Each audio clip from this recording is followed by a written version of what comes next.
설을 맞이해서 특집 코너를 따로 준비하겠다는 의지가 특별히 있지는 않았습니다, 저희가.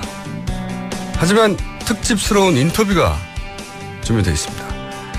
영국 캠브리지 대학의 장하준 교수 연결되어 있습니다. 오랜만입니다, 교수님. 예, 안녕하십니까. 네, 안녕하세요. 예. 그들이 말하지 않는 23가지. 제가 기억하기에는 예. 2010년에 경제서는 드물게 베스트셀러 1위를 했었습니다. 그죠? 예. 예. 그 이후 7년간 1위가 없으세요.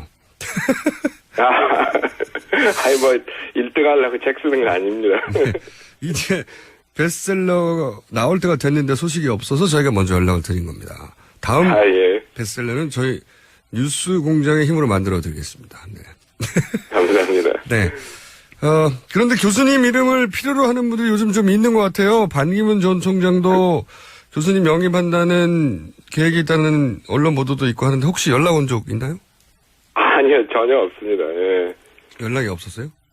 예, 아니, 그리고 저는 경제 정책에 대한 얘기는 많이 하지만 제가 현실 정치에 참여하겠다는 생각은 전혀 없기 때문에요. 네. 거절을 한 게 아니라 연락 주시더라도. 거절을 한 게 아니라 연락 자체가 없었다? 예. 예. 근데 선거 때만 되면 한 번씩. 연락 주시더라도 안 할 겁니다. 예. 아, 그래요? 예. 예. 누가 어떤 조건으로 연락을 하더라도 안 한다는 말씀이신 거죠? 예. 저는 공부하는 사람이지, 정치나 정책하는 사람이 아니기 때문에, 예. 예를 들어서 다음 책 베스트셀러 1호를 만들어주겠다, 이런 제안이 와도. 아니, 그래도 아니죠.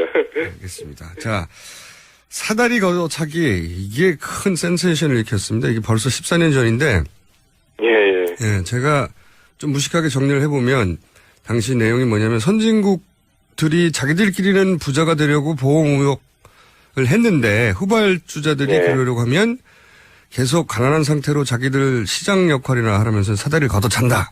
이런 내용이지 않습니까? 그렇죠. 예. 요약하면. 예. 근데 이제, 미국의 트럼프가 등장하면서 다시 강력한 보호무역을 들고 나왔어요. 그래서 제가 여쭤보고 싶은 게, 이제 미국은 어떻게 되고, 그러면 세계 경제는 어떤 영향을 받냐. 이 얘기부터 좀 들어보고 싶습니다. 예. 그렇죠. 예. 근데 미국 이제 트럼프 대통령이 온갖 얘기를 다 하죠. 무슨 중국을 통화 조작국으로 규정해서 35% 관세를 매기겠다. 멕시코하고 국경에 담싸야 되니까 멕시코 제품에 20% 관세 내리겠다 하는데, 근데 그런 것들이 미국이 세계 무역기구 회원에다가 멕시코하고는 나프타 조약도 있고 해가지고, 그렇게 쉽게 할 수는 없어요. 그리고 무엇보다도 중요한 게, 지금 미국 경제 구조가 대부분의 자기들 소비 제품을 외국에서 만들어서 수입을 하잖아요. 네. 그래서 아이폰이나 무슨 나이키 신발 이런 것들은 중국에서 만들어 오고 자동차 같은 거는 멕시코에서 많이 만들어 오는데 그거를 그런 식으로 관세를 매기겠다고 하면 미국 기업들부터 우선 손살에 칠 거고 미국 소비자들도 갑자기 아이폰 가격이 30% 뛴다 이러면 가만히 있겠습니까? 그래서 제가 보기에는 물론 보호무역주의적인 방향으로 가긴 가겠지만 그렇게 트럼프 대통령이 말하는 것처럼 손쉽게 할 수 있는 일들 아니에요. 이게 일종의 프로파간다지 실제 말하는 그만큼의 큰 변화는 없을 거다고 보시는 거군요. 예, 저는 그렇게 생각합니다. 그렇다 하더라도 우리나라에는 미국에 대한 의존도가 높으니까 영향이 있지는 않을까요? 그렇죠. 아무래도 있겠죠. 예, 우리나라는 미국뿐이 아니라 대외 의존도가 높기 때문에 지금 세계 경제가 한마디로 굉장히 불확실하잖아요. 미국 트럼프 대통령이 이제 그런 식으로 나오고 있고 또 유럽에서는 영국이 이제 브렉시트 협상 시작하면 또 그것 때문에 온갖 갈등과 혼란이 일어날 거고 또 중국하고 지금 또 사드 문제 때문에 중국이 우리한테 또 무역 제재하는 것도 있고 또 하다못해 미국 금리 인상이 어떻게 되냐에 따라 세계 금융시장이 출렁거릴 수도 있고 하기 때문에 지금 굉장히 우리로서는 어려운 상황이죠. 그렇죠. 그런데 우리 경제가 그런 대응을 해나가야 하는데 이미 사실 상당히 허약하다 이런 분석이 많아요. 그래서 그렇죠. 예, 얼마나 허약한지 이제 정부 발표하고 민간의 분석이 굉장히 차이가 나거든요. 근데 밖에서 보시기에 우리 경제가 지금 어떤 정도로 안 좋은 건지 제가 이제 경제 바보거든요. 좀 쉽게 이 정도로 안 좋다 좀 설명해 주십시오. 네. 그러니까 이제 뭐 잘하고 못하고 이런 게 다 뭐 상대적인 얘기니까 예를 들어 뭐 못하는 나라하고만 비교하면 아직도 그래도 뭐 2, 3%라도 성장하니까 네.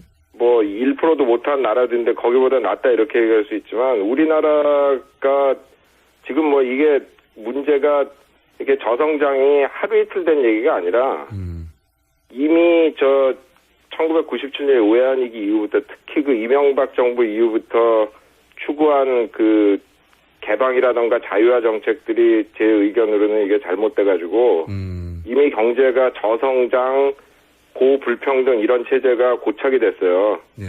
그래서 이게 지금 정부에서 뭐 돈 조금 풀고 규제 조금 완화한다 이런 거 가지고 지금 해결되지 않을 정도로 이제 그 체질 자체가 이제 약화가 된 겁니다. 체질 자체가. 그러니까 예. 방금 IMF 이후 이제 계속 우리 경제가 약화되어 왔는데 특히 이명박 정부의 예. 노선 자체가 문제라고 말씀하셨는데 이걸 좀 구체적으로 예. 설명해 주시면 이명박 정부 이후에 어떤 그 노선에 문제가 있었고 예. 그게 어떤 결과를 낳았는지. 그러니까 이제 그 전 정부부터 김대중 노무현 정부부터 이제 처음에는 이제 IMF의 강요도 있었고 이제 그런 그 두 정부 때부터도 이미 그런 기미가 보였지만 이제 특히 이명박 정부 들어오고 이러면서 금융시장 개방 그리고 국내 경제 규제 완화 이런 식으로 방향이 완전히 잡혔잖아요. 네. 그래서 이제 금융시장이 개방되고 자유화되다 보니까 특히 이제 외국 금융자본을 포함한 이제 단기 부동주주의 힘이 세졌단 말이에요. 그래서 기업들한테 계속 이윤 많이 내고 배당 많이 하고 자사주 매입 많이 해가지고 주가 올려서 우리 돈 벌게 해달라 이런 압력을 계속 증가시키니까 기업들이 점점 이 장기적 투자를 못하고 또 이윤을 많이 내려다 보니까 이제 비정규직을 엄청 많이 쓰면서 노동자들 임금을 그런 식으로 깎은 거죠. 그리고 거기에다가 정부는 특히 이제 이명박 정부 때부터 노동시장 개혁이라는 미명하에 노동권을 계속 약화시키니까 비정규직 착취하기는 더 쉬워지고 그리고 또 시장 자유화한다 해가지고 유통업 같은 거 자유화하니까 중소 자영업자들이 생계가 또 어려워졌단 말이죠. 네네. 소위 골목 상권. 네. 그렇죠. 예. 노동자, 영세 자영업자들의 몫이 줄어들다 보니까 소득 분배가 굉장히 악화됐단 말이에요. 그리고 또 이런 상대적인 저소득층들이 소비 성향, 그러니까 자기 번 돈에서 어느 만큼 어떤 비율을 소비하느냐 이런 게 소득이 낮은 사람들이 상대적으로 높은데 이제 그런 사람들은 자꾸 돈이 없어지고 위에 절대액으로는 훨씬 많이 쓰지만 비율로 보면은 돈을 많이 안 쓰는 고소득층이 자꾸 돈을 많이 가져가니까 수요도 또 자꾸 줄어든단 말이에요. 그러니까 기업은 또 그렇게 되니까 자꾸 팔 때도 줄어들고 그래서 네. 그렇지 않아도 이제 투자 둔화라던가 이런 걸로 악화돼가는 성장이 더 감속되는 이제 악순환이 시작되는 거죠. 아하. 좀 단순화시켜서 제가 이해한 대로 말씀드리면 만나 좀 봐주세요. 그러니까 해외 자본에다가 시장을 활짝 열어주니까 그들 입장에서야 단기간의 이익을 보는 게 목적이고 그러다 보니까 대기업들도 단기간의 이익에 집중하고 노동자 권리는 약화되고 그리고 그러다 보니까 돈을 쓸 소비자는 줄어들고 그렇죠. 그리고 대기업들은 그러니까 더더욱 돈을 그냥 쌓아놓고 재투자는 안 하고 그래서 이게 경제가 선순환되지 않고 만성적으로 활력을 잃어간다 이런 얘기죠. 그렇습니다. 예. 아하. 그리고 이제 그 과정에서 또 불평등은 늘어나고 우리나라 지금 자살률이 세계 1위 아닙니까? 네. 정말 창피한 통계거든요. 얼마나 사람들이 살기가 힘들면. 근데 우리나라가 원래부터 자살률이 높은 나라가 아니에요. 1995년 외환위기 전까지만 해도 우리나라 자살률이 OECD 평균 이하였습니다. 근데 지금 자살률이 세계 1위에다가 OECD 평균 3배, 노인 자살률은 4배란 말이에요.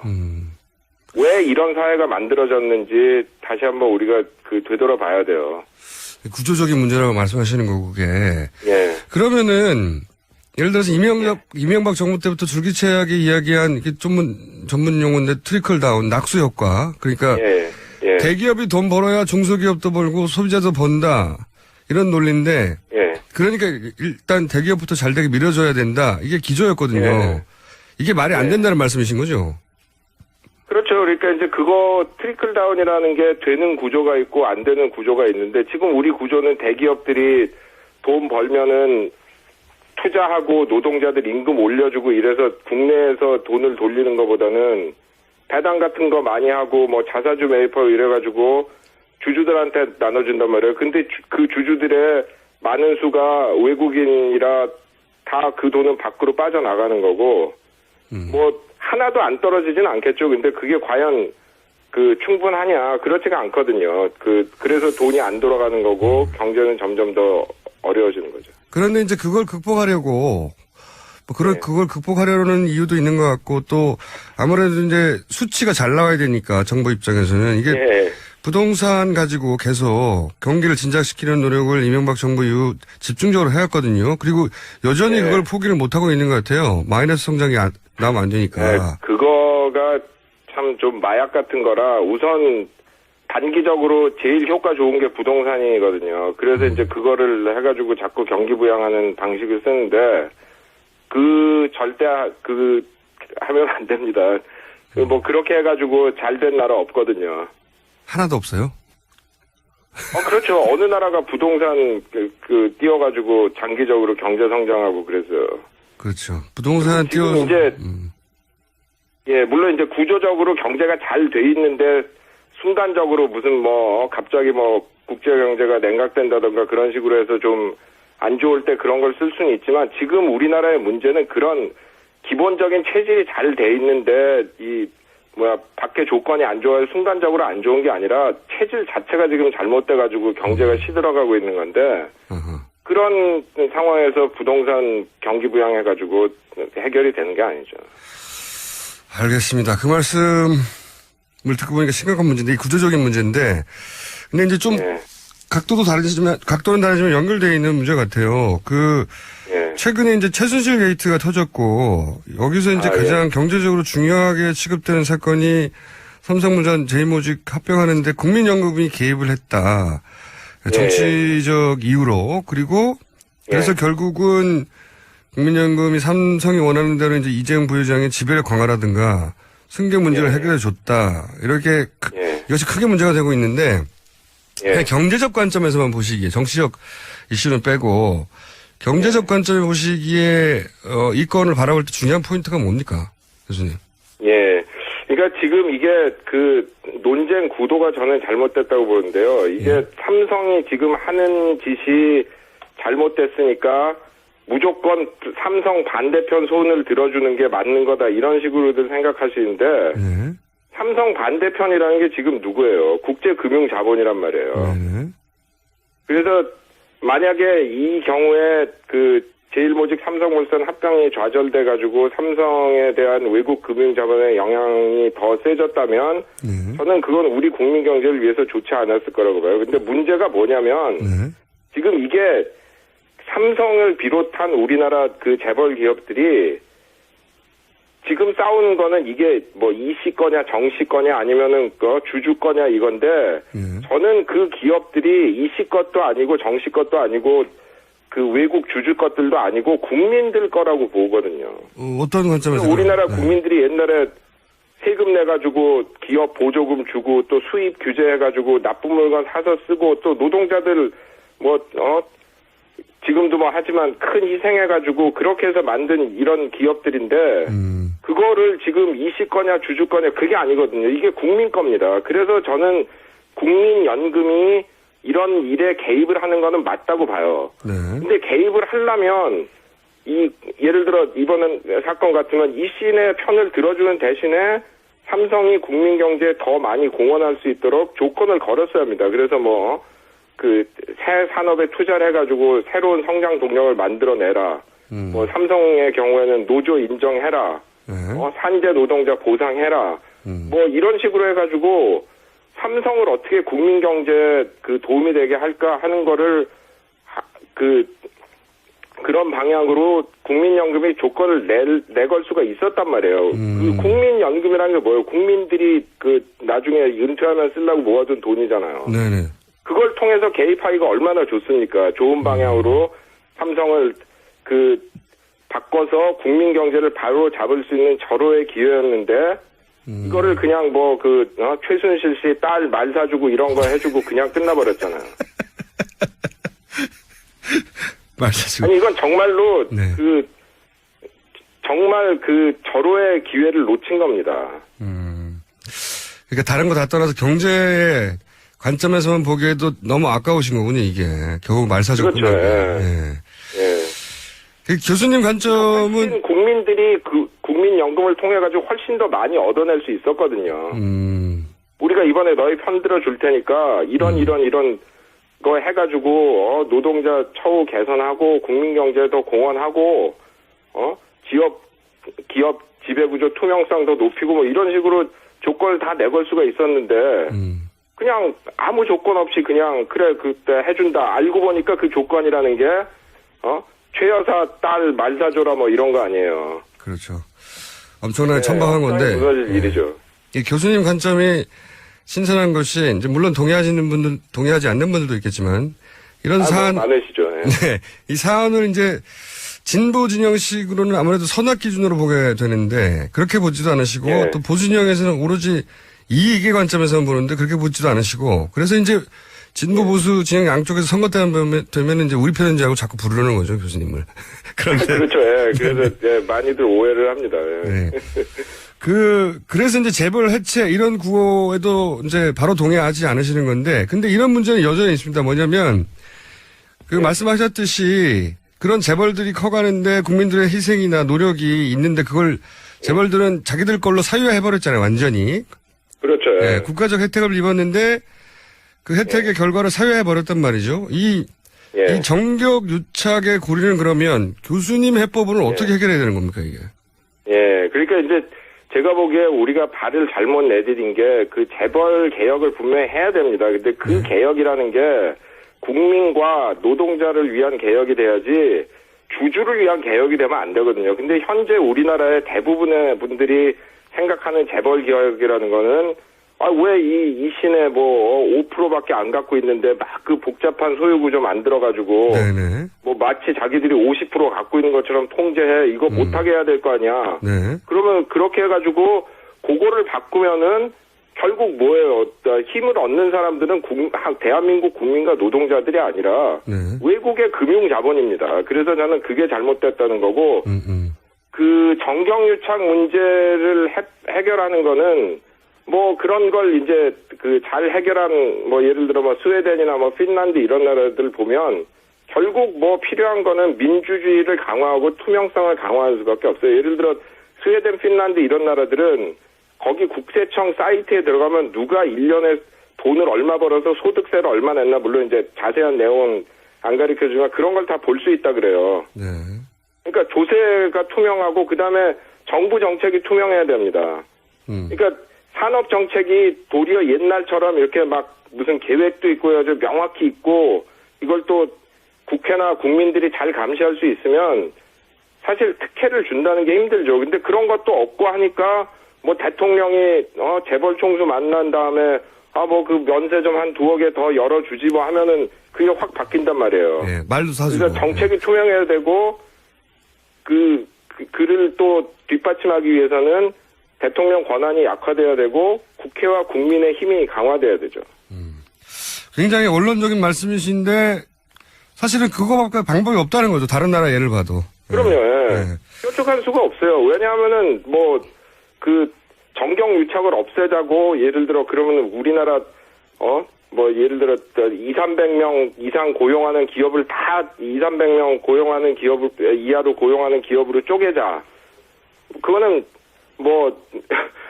정치적으로는 그럴듯하게 들릴지 모르지만 200~300명 되는 기업 가지고 자동차 수출할 수 있습니까? 그런 대기업이 필요하단 말이에요. 그러니까 그거를 쓰되 그거를 통제할 수 있는 정부가 있어야 되고 그 정부가 정경유착이 안 되고 통제할 수 있도록 민주주의가 강화되고 국민들이 예를 들어 고위공직자 소환권을 갖는다던가 대통령 권한을 약화시키고 뭐 검찰에 대한 견제를 강화한다던가 이런 식으로 해가지고 힘의 균형을 바꾸면 그런 것들이 많이 해결이 되죠. 알겠습니다. 지금은 뭐 견제할 권력이 없으니까요, 실제로.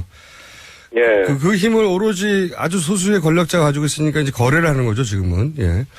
그렇죠. 예. 그래서 저는 그 민주주의라는 게 중요하다고 생각해요. 결국은 거기서 그 힘이 나오는 거거든요. 물론 이제 민주주의라고 하는 게 그냥 단순히 뭐 4년에 한 번씩 국회의원 뽑고 그 사이에는 잊어먹자 이런 게 아니라 이번 우리나라 너무나 그 훌륭한 에너지를 보여줬잖아요. 국민들이 나가가지고 진짜 길에서 추운데 촛불 들고 해가지고 정치를 바꾸고 있단 말이에요. 그런 것이 말하자면 승화가 돼가지고 제도화가 돼야지 이렇게 한번 하고 뭐 그다음에 누구 대통령 하나 뽑으면 그 사람이 또 다시 이런 식으로 하고 그러면 안 되죠. 그 촛불 얘기하셨는데 그러면 교수님 관점에서 이번에도 경제적 관점에서 이 민주주의가 이제 경제적 민주주의로 가야 된다 이런 말씀이신 것 같은데 경제적 민주주의라는 게 좀 더 구체적으로 말하면 어떤 방향으로 가야 되는 겁니까? 지금 이제 우리나라에서 경제 민주주의 하면 아까 말한 주주 권력 강화를 통한 재벌 개혁 그게 핵심처럼 돼 있는데요. 네. 저는 복지국가 강화하고 노동권 강화가 진정한 경제 민주주의라고 생각해요. 뭐냐면은 원래 자본주의라는 거는 내지는 시장주의라는 거는 1원 1표잖아요. 예. 돈 많은 사람 마음대로 하는 거란 말이에요. 예. 그래서 그거를 견제하자고 만든 게 민주주의입니다. 예.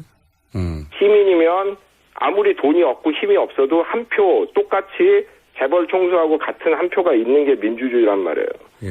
그래서 그런 취지에서 본다면 진정한 경제 민주화라는 거는 복지를 강화하고 노동권을 강화해서 힘없는 사람들의 힘을 더해주고 그 사람들이 그런 걸 통해 가지고 더 자신을 갖고 힘 있는 사람들한테 도전할 수 있는 그런 체제를 줘야 된다는 거죠. 그리고 이제 좀 더 경제학적으로 들어가서 얘기를 하자면은 우리나라 지금 복지가 잘못돼 있어가지고 일어난 얼마나 나쁜 현상들이 많습니까? 아까 자살률 얘기도 했지만 뭐 저출산 문제라던가 고용 불안 뭐 이런 것들이 다 복지가 잘 안 돼 있기 때문에 예를 들어 핀란드, 네덜란드 이런 나라 한국만큼은 아니지만 상당히 비정규직 비율이 높아요.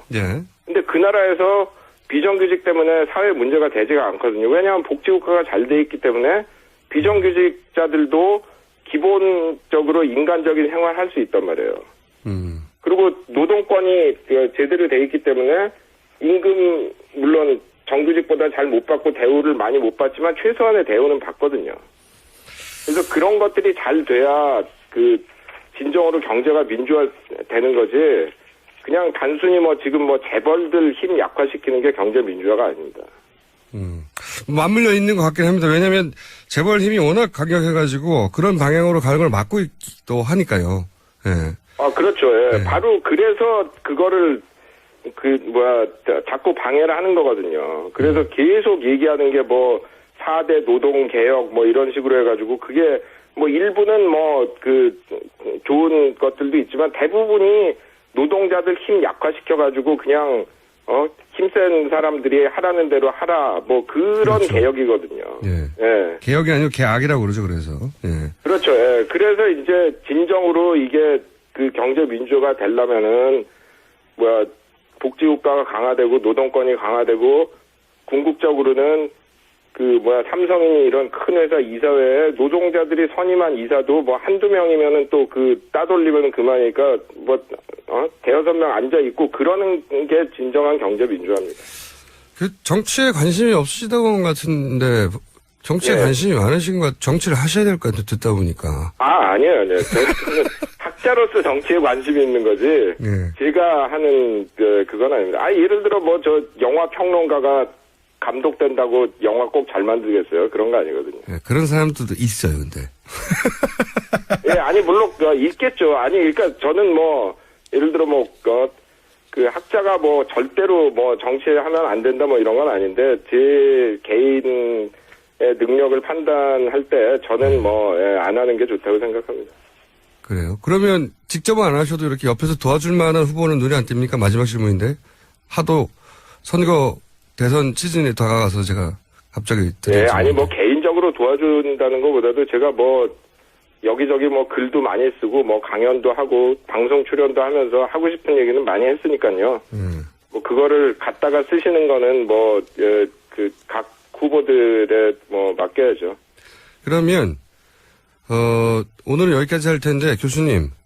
예. 저희가 좀 자주 연락해야 될 것 같습니다. 아이고 예. 시간이 맞으면 해야죠. 예. 시간을 서로 맞추죠. 뭐. 오늘 여기까지 하겠습니다. 감사합니다. 예, 감사합니다. 네, 지금까지 캠브리지대 경제학과 장하준 교수였습니다. 네. 자, 에이스 시간인데 이거 또 광고부터 해야 됩니다. 네, 상품 드리는데 20년 전통 식품명가 주식회사 사옹원에서 온라인 상품권, 메디컬 에스테틱 전문 DMCK에서 아크 앰플 키트, 매트의 명가 파크론에서 IoT 스마트홈 온수매트, 두고두고 보고 싶은 책 길벗 어린이에서 그림 도서 세트, 이태리 명품 구두 바이네르에서 구두 증정권을 드리는데 이걸 받고 싶은 분들은 내가 왜 선물을 받아야 되는지 딱 한 줄로 보내달라고. 두 줄 넘어가면 저 읽지 않습니다. 한 줄로 보내셔야 됩니다. 많은 분들이 몇백 통을 쏟아졌어요. 역시 선물이 힘이 세군요. 네. 얄팍합니다, 여러분. 예를 들어서 아이가 셋입니다. 네. 문장은 짧고 힘이 있어요. 넷이 되게 해달라는 건가요? 너무 졸려요. 예. 제가 김어준 닮았어요. 네, 이런 거. 36년 모쏠이에요. 네. 제가 알 바가 아니죠. 저는 할머니입니다. 야, 이런 거 느낌 하고 옵니다. 저는 비슷한 문자로 저는 산모입니다. 네. 둘째를 임신했습니다. 축하드립니다. 선물은 안 드리겠습니다. 그리고 제가 가장 인상적인 오늘의 문자는 저는 초등학생입니다. 지나치게 성숙해 학생. 지나치게 성숙해. 그만 들어요. 네. 그리고 선물 아직 저희가 너무 문자가 계속 오기 때문에 아직 선정을 안 했기 때문에 저희가 선정을 해서 연락을 먼저 드려요. 방송국에 전화를 해가지고 왜 선물 안 주냐고 항의하는 분들이 있어요. 이런 분들 절대 선물 못 받습니다. 항의를 하는 순간 당첨됐더라도 삭제돼요. 예, 항의 전화 제발 하지 마시고. 네, AS 여기까지 하겠습니다. 자, 저희가 안 특집인데 특집스러운 유일한 코너를 하나 만들었습니다. 예. 이 코너는 말이죠. 저희가 파일럿 코너입니다. 오늘 한 번만 하고 사라질 가능성도 상당히 있는 한국학 플러스 북한학 전문가이신데 이름도 남재구인데 키는 거의 2m입니다. 거의. 그런데 태어나길 네덜란드에서 태어났고 공부는 호주에서 했으며 그리고 지금은 15년째 한국에 있는데 얼굴은 하얗습니다. 남재구 씨 나오셨어요. 안녕하세요. 안녕하세요, 공장장. 네. 예, 저를 이렇게 초대해 주셔서 감사합니다. 네, 큰 영광입니다. 저에게 이러려고 한국에 왔나 생각 들었어요. 꽤 많이 준비한 것 같아요. 한 번 터뜨려가지고 안 돼요, 고정이. 자, 잠깐 본인 소개를 하자면? 뭐, 예, 말씀하셨다시피 제가 네덜란드에서 태어났고 호주에서 자랐어요. 그리고 15년 동안 계속 한국에서 살아왔고 뭐 여기저기서 일했습니다. 요즘 그 법무부에서 그 법률사무소에서 일합니다. 그 이름을 해도 돼요? 해도 돼요. 네. 네. 법무법인 충전에 근무합니다. 네. 제가 변호사 아닌데도 뭐 변호사들을 그 도와주는 사람입니다. 네. 그리고 키가 얼마예요? 194입니다. 네덜란드 사람들 왜 이렇게 크죠? 우유와 치즈를 많이 먹어서 그래요. 아니, 우유 치즈야 서구에서 다 많이 먹잖아요. 이거 어렸을 때 정말 많이 먹어야 돼요. 정말 많이. 1년에 한 20kg 정도? 20kg. 최소한. 예. 아니, 그래도 우유하고 치즈를 다들 서양에서는 많이 먹잖아요. 특별히 많이 먹어요? 네덜란드는? 네덜란드 특별히 많이 먹고 그리고 특별히 맛은 있어요. 예. 특별히 맛있다? 예. 네, 특별한 과학적 근거가 아닌데 보니까. 정말 커요. 그죠? 예. 본인이 197요? 194입니다. 194인데 네. 그렇게 큰 건 아니죠. 네덜란드에서는. 예, 그 세계 평균보다 뭐 10cm나 이상. 크다고 합니다. 예. 예. 그러니까요. 지나치게 커요. 지나치게. 맞아요. 지하철 탈 때 저도 지나치게 크다고 생각해요. 자. 마을버스, 특별히 마을버스 탈 때도. 자, 저희가 이분을 모시고 네. 파일럿 코너를 해보려고 하는 건 뭐냐면 네덜란드, 유럽에서 태어났고 네. 호주에서 살았고 그리고 한국에 와서 사시기 때문에 그리고 한국말을 이렇게 잘하시기 때문에 한국 부인이 있으신 거죠? 그렇죠? 네, 네. 안녕하세요, 자기야. 듣고 있지? 안녕하세요, 자기야. 평상시에 부인이 저희 방송을 잘 들으십니까? 예, 와이프가 매일매일 아침 일어나자마자 듣고 있습니다. 훌륭한 시민이네요. 예. 자, 감사합니다. 근데, 이 코너는 뭐냐면, 한국 이름이 남재구시고, 네. 그럼 네덜란드 이름은 뭡니까? 요코 스베츠로트. 그 네덜란드 발음이죠. 다시 한번 해주세요. 요코 스베츠로트. 그냥 남재구라고 하겠습니다. 네. 이게 더 쉽죠. 네, 남재구 씨. 이거 이제 한국에 등록된 이름인 거죠, 정식으로, 그죠? 아니에요? 아닙니다. 네. 그냥 지난 15년 동안 계속 써왔는데, 형식적으로 등록되어 있지 않아요. 근데, 제 명함을 보시면, 위에 써 있습니다. 무슨 뜻이에요, 남재구가? 남쪽 남이고요. 왜냐하면 네덜란드 사람들이 하멜 표류기 아시죠? 하멜 표류기. 예. 네. 그때는 한국 사람들이 네덜란드 사람들 보고 남시 성을 불러주었어요. 남쪽에서 왔다고? 남쪽에서 왔기 때문에. 아하. 저도 네덜란드 사람이라 남시. 예. 재구는 뭡니까? 재구는 제 영어 이름과 발음이 비슷해서요. 자커는 재구라고 부릅니다. 야곱. 예. 우리는 야곱으로 번역하는데 그걸 발음 이렇게 읽는 대로 재구로 하셨군요. 네. 네. 예, 제주제 그리고 옥돌 구슬구. 궁금하지 않고요. 자, 재구 씨. 저희가 이제 남재구 씨와 함께 하려고 하는 코너는 뭐냐면 완전 이방인도 아니고 경계에 계신 분이죠. 경계란 말은 알죠. 네. 보도. 예. 경계 위에 서 계신 분인데 이 경계인의 눈에 보기에 한국이 정치적, 사회적 관점에서 연애 프로에는 이런 거 많았는데 정치적, 사회적 관점에서 어떻게 보이는지 한번 짚어보려고 하는 거예요. 그래서 오늘 주제가 뭐냐면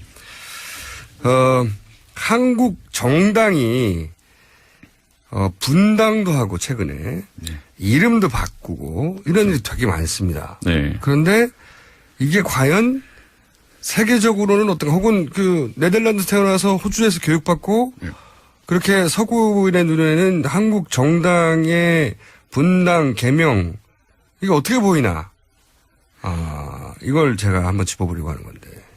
예. 제 보기에는 좀 이상해요. 그리고 물론 어느 나라에서든지 새로운 정당이 나타나는 거죠. 새로운 정당. 예, 그렇죠. 창당하고 그리고 분당되고 합당되는 경험도 있지만 한국만큼 그렇게 많진 않아요. 한국에서는 진짜 많아요. 우리나라 정당들 이름 아세요? 현재 정당 말씀이세요? 네네, 현재. 네, 새누리당, 더불어민주당, 국민의당, 그리고 민주공화당, 이거 허경영의 정당입니다. 기억나시죠? 허경영 후보자. 정말 유명한 분이네요, 허경영 씨. 예, 아주 유명해요. 예. 유튜브에 얼마나 많아요, 그들이. 바른 정당도 있어요, 새로 만들어진. 맞아요. 바른 정당이 새로 생긴 것. 예. 네, 정의당도 있어요, 정의당도 있죠. 지도적인 정의당이 있고. 그리고 새누리당도 이름을 바꾼다고 하는데 바꾼 지 또 얼마 안 됐어요. 맞아요. 1년도 안 됐죠. 아니, 1년 넘고 4년. 그래요? 횟수로 5년 전이죠. 벌써요? 새누리당이 그 이전에는 한나라당이었어요, 한나라당. 예, 맞아요. 한나라당이었죠. 기억나시죠? 예. 한나라당. 한나라당 이전에도 또 이름이 있습니다. 거슬러면 이름 진짜 많아요. 근데 이건 보수 정당만 그런 게 아니라 민주당 이름 정말 많이 바꿨어요. 정말 많죠. 네. 근데 이거 최근의 흐름도 아니죠. 그 해방 직후 첫 해 안에 그 수백. 잠깐만요. 개 해방 정당들이. 직후까지 공부해 왔어요? 나도 잘 기억이 안 나는 걸. 자, 들어보겠어요. 네. 해방 직후.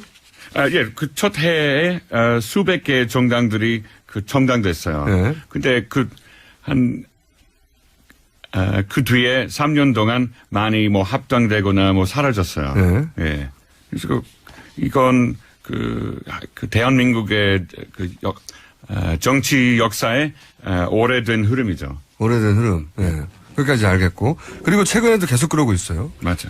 계속 그러고 있는데 새누리당이 또 이름을 바꾼다고 해요. 아세요? 또 할 거요? 네, 또 뭘로요? 또 할 거예요. 이번에 뭐가 될 거요? 아니, 아직 안 정했어요. 그 후보가 있는 걸로 아는데 후보가 그래요? 뭐였더라? 후보가 재밌던데. 제가 몇 가지 여기 오면서 네. 몇 가지 새로운 그 정당 이름을 생각해 봤어요. 아, 그래서 뭐 제안할 거 있어요. 새누리당이 이름을 바꾼다며? 그 어느 정당이든지 그 새로운 이름을 바꾼다면 몇 가지 있어요. 자, 그러면 네. 새누리당의 후보가 자, 들어보세요. 오케이. 지금 15년 한국에서 한 감각으로 국민제일당 첫 번째 국민제일당, 예, 후보 1, 후보 2 새빛 한국당 새빛 한국당, 세 번째 으뜸 한국당 으뜸. 이 셋 중에는 뭐가 제일 본인의 감각으로는 첫 번째요. 뭐였죠? 국민제일당? 국민제일당. 예. 이게 어감이 제일 좋아요? 약간 은행 이름 같지 않아요?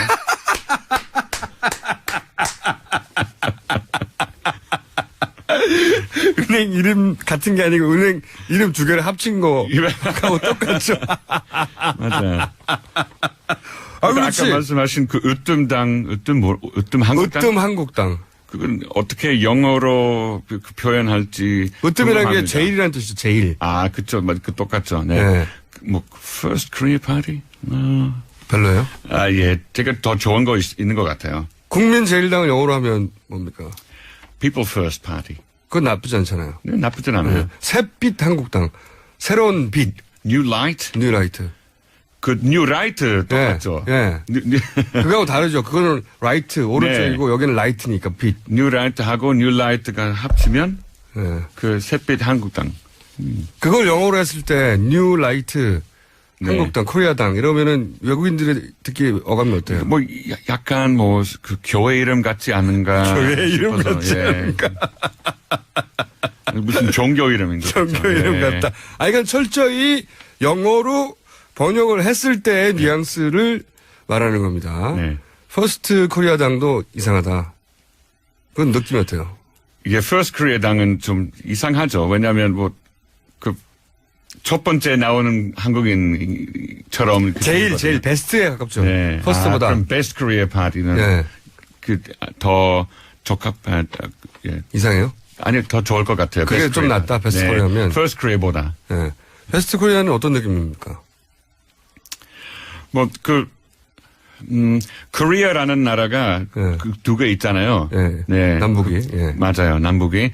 그래서 뭐 그 중에서 우리가 베스트다? 네, 맞아요. 둘 중에 우리는 베스트 코리아다. 네. 그런 느낌 정도로 북쪽보다. 북쪽보다 낫다. 네. 네. 그런 뉘앙스라는 거죠. 네. 그 중에서 제일 나은 건 그나마 그 국민제일당이다. 국민제일당 내의 People First Party. 이게 제일 나아요.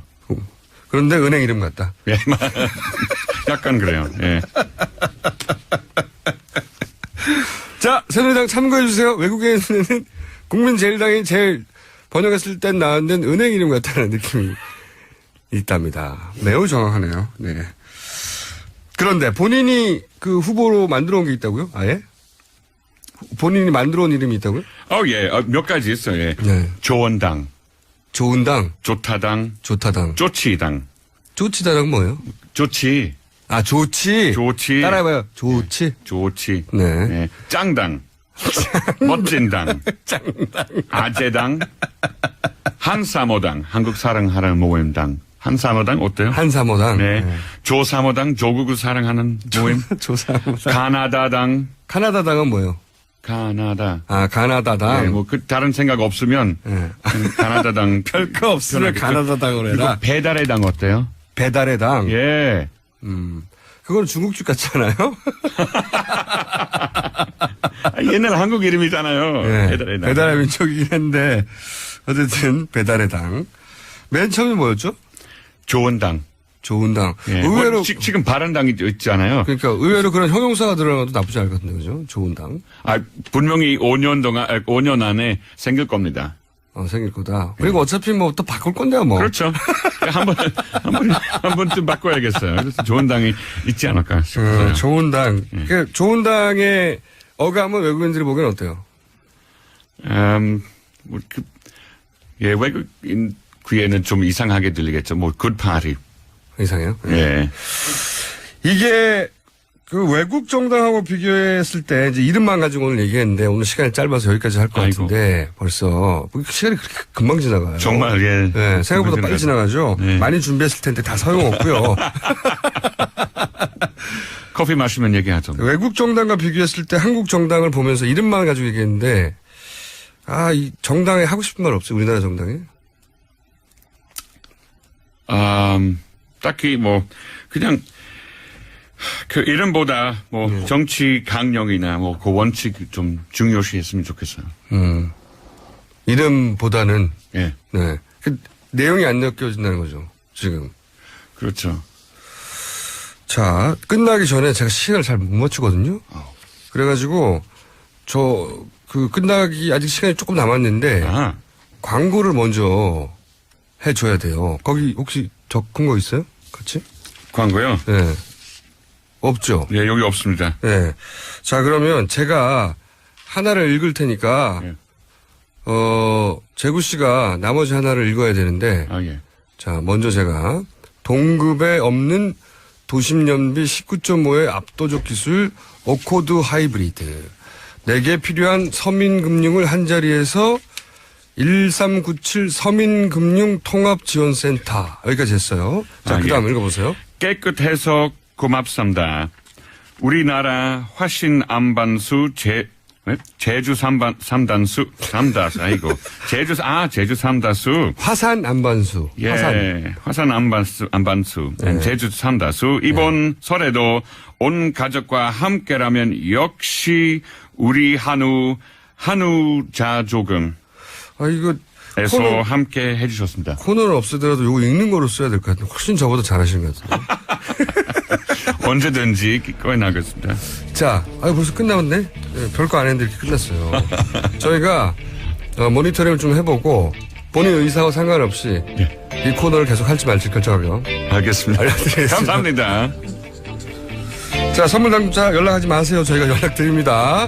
설 잘 보내시고 저는 월요일날 정상적으로 돌아옵니다. 안녕.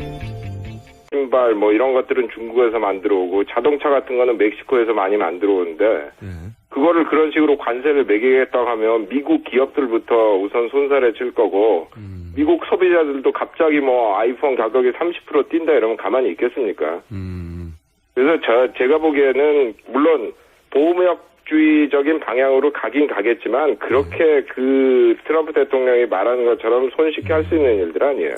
이게 일종의 프로파간다지 실제 말하는 그만큼의 큰 변화는 없을 거다고 보시는 거군요. 예, 저는 그렇게 생각합니다. 그렇다 하더라도 우리나라에는 그 미국에 대한 의존도가 높으니까 영향이 있지는 않을까요? 그렇죠. 아무래도 있겠죠. 예, 우리나라는 뭐 미국뿐이 아니라 뭐 대외 의존도가 높기 때문에 지금 세계 경제가 한마디로 굉장히 불확실하잖아요. 뭐 미국 트럼프 대통령이 이제 뭐 그런 식으로 나오고 있고 또 유럽에서는 영국이 이제 브렉시트 협상 시작하면 뭐 또 그것 때문에 온갖 갈등과 혼란이 일어날 거고 또 뭐 중국하고 지금 또 뭐 그 사드 문제 때문에 중국이 우리한테 또 무역 제재하는 것도 있고 또 뭐 하다못해 뭐 미국 금리 인상이 어떻게 되냐에 따라 세계 그 금융 시장이 뭐 출렁거릴 수도 있고 하기 때문에 지금 뭐 굉장히 그 우리로서는 어려운 상황이죠. 그렇죠. 그런데 우리 경제가 그런 대응을 해나가야 하는데 이미 사실 상당히 허약하다 이런 분석이 많아요. 그래서 그렇죠. 예, 얼마나 허약한지 이제 정부 발표하고 민간의 분석이 굉장히 차이가 나거든요. 근데 밖에서 보시기에 우리 경제가 지금 어떤 정도로 안 좋은 건지 제가 이제 경제 바보거든요. 좀 쉽게 이 정도로 안 좋다 좀 설명해 주십시오. 네. 그러니까 이제 뭐 잘하고 못하고 이런 게 다 뭐 상대적인 얘기니까 예를 들어 뭐 못하는 나라하고만 비교하면 아직도 그래도 뭐 2, 3%라도 성장하니까 네. 뭐 1%도 못한 나라들인데 거기보다 낫다 이렇게 얘기할 수 있지만 우리나라가 지금 뭐 이게 문제가 이게 저성장이 하루 이틀 된 얘기가 아니라 이미 1997년 외환위기 이후부터 특히 그 이명박 정부 이후부터 추구한 그 개방이라던가 자유화 정책들이 제 의견으로는 이게 잘못돼가지고 이미 경제가 저성장, 고불평등 이런 체제가 고착이 됐어요. 네. 그래서 이게 지금 정부에서 뭐 돈 조금 풀고 규제 조금 완화한다 이런 거 가지고 지금 해결되지 않을 정도로 이제 그 체질 자체가 이제 약화가 된 겁니다. 체질 자체가. 그러니까 예. 방금 IMF 이후 이제 계속 우리 경제가 약화되어 왔는데 특히 이명박 정부의 노선 자체가 문제라고 말씀하셨는데 이걸 좀 구체적으로 설명해 주시면 이명박 정부 이후에 어떤 그 노선에 문제가 있었고 예. 그게 어떤 결과를 낳았는지. 그러니까 이제 그전 정부부터 김대중 노무현 정부부터 이제 처음에는 이제 그러니까 지금 이게 그 논쟁 구도가 저는 잘못됐다고 보는데요. 이게 삼성이 지금 하는 짓이 잘못됐으니까 무조건 삼성 반대편 손을 들어주는 게 맞는 거다 이런 식으로들 생각하시는데 삼성 반대편이라는 게 지금 누구예요? 국제금융자본이란 말이에요. 그래서 만약에 이 경우에 그 제일모직 삼성물산 합병이 좌절돼가지고 삼성에 대한 외국 금융자본의 영향이 더 세졌다면 저는 그건 우리 국민 경제를 위해서 좋지 않았을 거라고 봐요. 근데 문제가 뭐냐면 지금 이게 삼성을 비롯한 우리나라 그 재벌 기업들이 지금 싸우는 거는 이게 뭐 이씨 거냐 정씨 거냐 아니면은 주주 거냐 이건데 저는 그 기업들이 이씨 것도 아니고 정씨 것도 아니고 그 외국 주주 것들도 아니고 국민들 거라고 보거든요. 어떤 관점에서? 우리나라 국민들이 옛날에 세금 내가지고 기업 보조금 주고 또 수입 규제해가지고 나쁜 물건 사서 쓰고 또 노동자들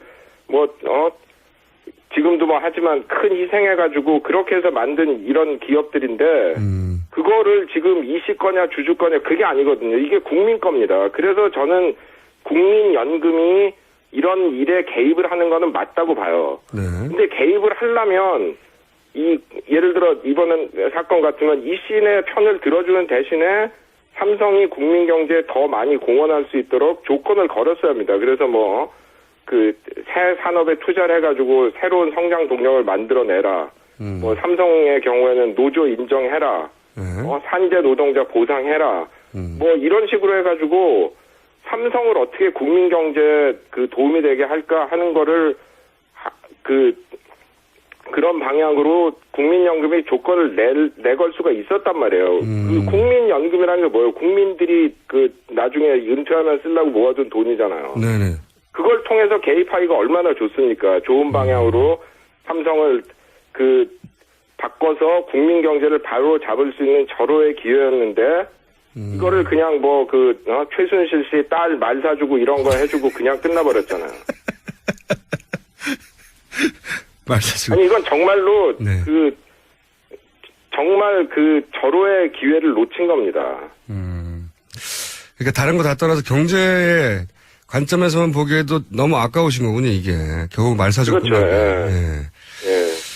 그 교수님 관점은 국민들이 국민연금을 통해 가지고 훨씬 더 많이 얻어낼 수 있었거든요. 우리가 이번에 너희 편 들어 줄 테니까 이런 거 해가지고 노동자 처우 개선하고 국민 경제에 더 공헌하고 기업 지배구조 투명성 더 높이고 이런 식으로 조건을 다 내걸 수가 있었는데 그냥 아무 조건 없이 그냥 그때 해준다. 알고 보니까 그 조건이라는 게 최 여사 딸 말 사줘라 이런 거 아니에요. 그렇죠. 엄청나게 천박한 건데. 무너질 일이죠.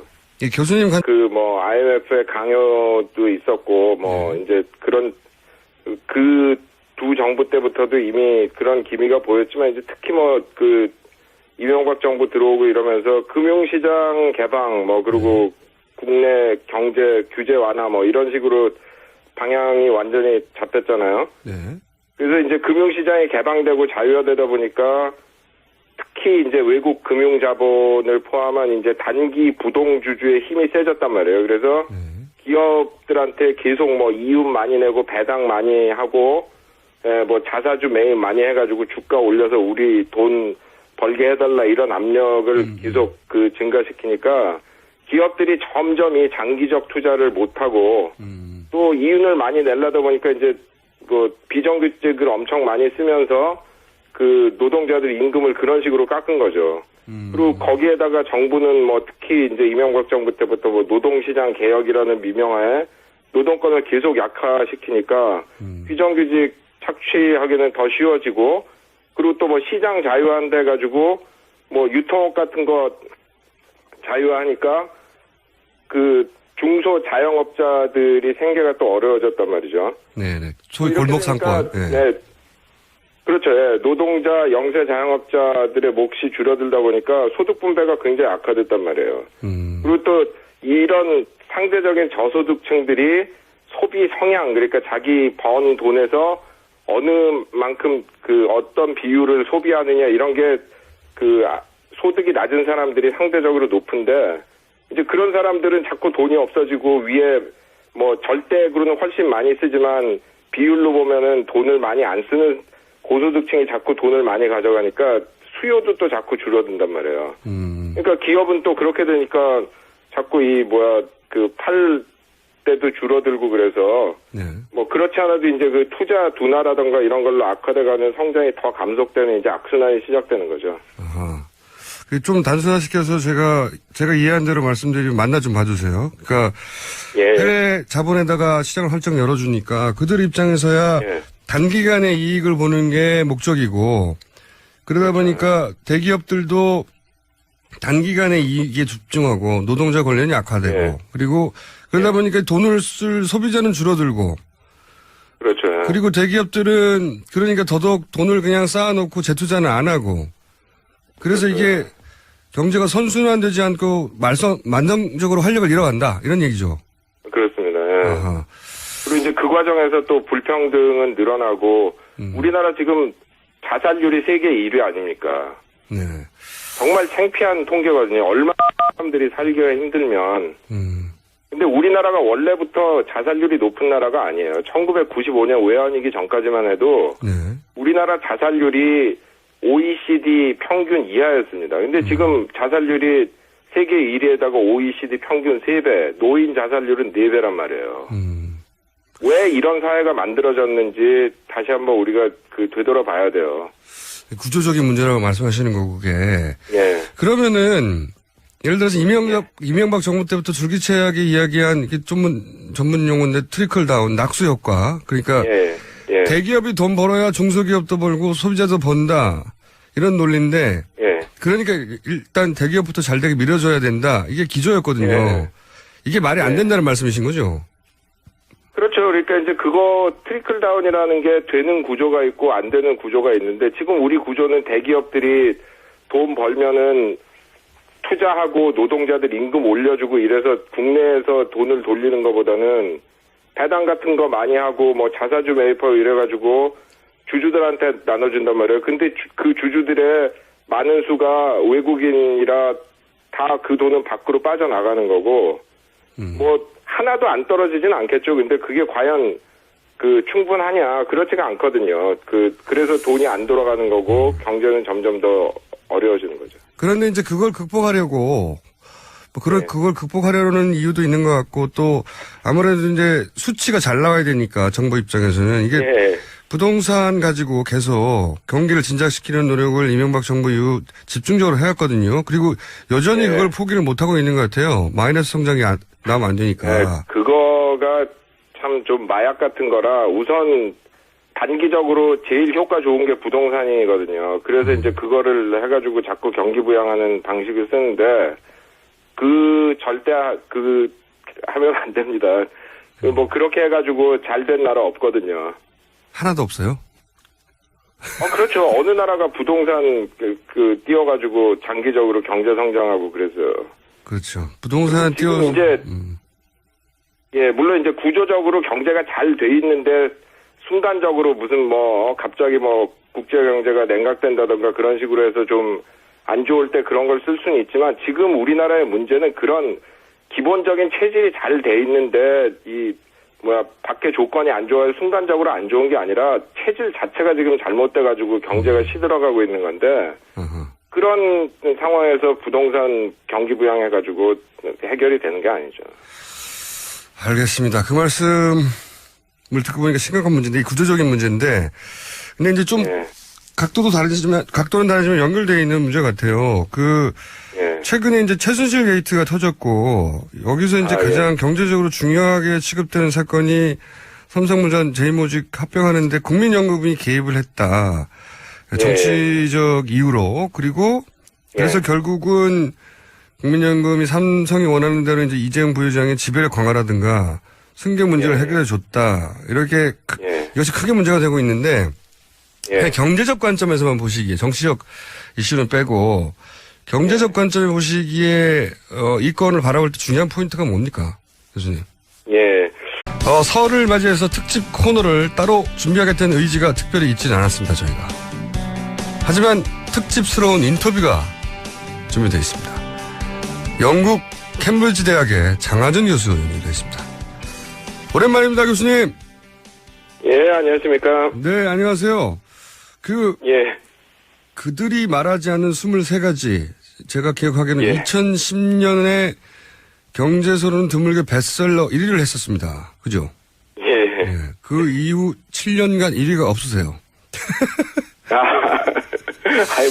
1등 하려고 책 쓰는 건 아닙니다. 이제 베스트셀러 나올 때가 됐는데 소식이 없어서 저희가 먼저 연락을 드린 겁니다. 다음 베스트셀러는 저희 뉴스 공장의 힘으로 만들어 드리겠습니다. 네. 감사합니다. 네. 그런데 교수님 이름을 필요로 하는 분들이 요즘 좀 있는 것 같아요. 반기문 전 총장도 교수님 영입한다는 계획이 있다는 언론 보도도 있고 하는데 혹시 연락 온 적 있나요? 아니요, 전혀 없습니다. 연락이 없었어요? 그리고 저는 경제 정책에 대한 얘기는 많이 하지만 제가 현실 정치에 참여하겠다는 생각은 전혀 없기 때문에요. 거절을 한 게 아니라 연락 주시더라도. 거절을 한 게 아니라 연락 자체가 없었다? 근데 선거 때만 되면 한 번씩. 연락 주시더라도 안 할 겁니다. 아, 그래요? 누가 어떤 조건으로 연락을 하더라도 안 한다는 말씀이신 거죠? 저는 공부하는 사람이지, 정치나 정책하는 사람이 아니기 때문에. 예를 들어서 다음 책 베스트셀러 1호를 만들어주겠다, 이런 제안이 와도. 그래도 아니죠. 알겠습니다. 자, 사다리 걷어차기, 이게 큰 센세이션을 일으켰습니다. 이게 벌써 14년 전인데. 제가 좀 무식하게 정리를 해보면, 당시 내용이 뭐냐면, 선진국들이 자기들끼리는 부자가 되려고 보호무역을 했는데, 후발주자들이 그러려고 하면, 계속 가난한 상태로 자기들 시장 역할이나 하면서 사다리를 걷어찬다. 이런 내용이지 않습니까? 그렇죠. 요약하면. 근데 이제 미국의 트럼프가 등장하면서 다시 강력한 보호무역을 들고 나왔어요. 그래서 제가 여쭤보고 싶은 게, 이제 미국은 어떻게 되고, 그러면 세계 경제는 어떤 영향을 받냐. 이 얘기부터 좀 들어보고 싶습니다. 그렇죠. 근데 미국 이제 트럼프 대통령이 온갖 얘기를 다 하죠. 무슨 중국을 통화 조작국으로 규정해서 35% 관세를 매기겠다. 멕시코하고 국경에 담싸야 되니까 멕시코 제품에 20% 관세 내리겠다 하는데. 근데 그런 것들이 미국이 세계 무역기구 회원에다가 멕시코하고는 나프타 조약도 있고 해가지고 그렇게 쉽게 할 수는 없어요. 그리고 무엇보다도 중요한 게 지금 미국 경제 구조가 대부분의 자기들 소비 제품을 외국에서 만들어서 수입을 하잖아요. 그래서 아이폰이나 무슨 나이키